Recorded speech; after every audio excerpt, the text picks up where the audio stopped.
Përshëndetje, një video shkurtër për të gjithë ju që keni kohë që keni problem me ankthin, me ndjenja negative, me ndime negative, gjendje jo pozitive emocionale.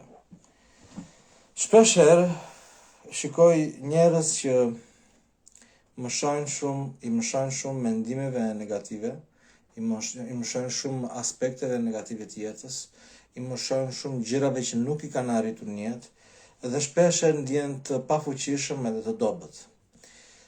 Çfarë ka njeriu, një vegël të mrekullueshme që unë aplikoj dhe të programi im Get Released për kundra ankthit, depresionit dhe ataket të panikut, përveç shumë gjërave tjera, një nga ato është kjo.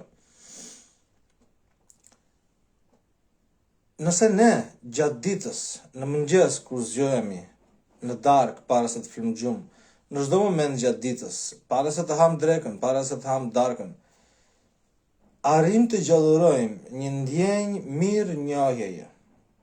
Për gjithë shka të mirë që ke, mund të jenë për gjëra shumë të vogla, mund të jenë për gjëra shumë të mëdhaja, nuk ka asnjë rëndësi.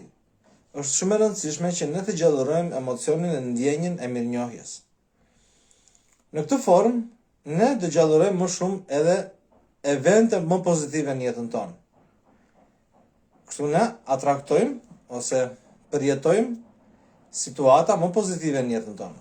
Pse? Sepse i mëshojmë gjërave që kemi. Jemi mirënjohës për vlerat që kemi, apo për të mirat që kemi, apo për familjen që kemi, apo për të mirat materiale, apo që bëre një punë të mirë sot, apo që thjesht bëre një ecje dhe u kënaqe dhe jemi mirënjohës për atë. Nuk ka rëndësi çfarë është ajo. Është e rëndësishme që gjatë ditës vazhdimisht të mundohesh të gjallërosh mirënjohje për gjëra që ti i ke në jetën tënde. Në këtë formë do e ndihmosh veten tënde që të ndihesh pak më qetë gjatë procesit. Sigurisht mendimet do të vinë gjatë kohës së mirënjohjes, mendimet negative, frikrat, por ti do të përqendrohesh te procesi për të qenë mirënjohës për ato të mira që ti i ke në jetë. Edhe kështu do të fillosh të kulturosh mendjen tënde që ajo të jetë më pozitive gradualisht. Për juve që keni problem me ankthin edhe me ataket e panikut edhe me gjendje depresive, negative, mundohuni që ta praktikoni këtë. Kjo do ja lehtësoj situatën nëse e bëni çdo ditë ka pak rregullisht. Mirupafshim edhe kaloni mirë.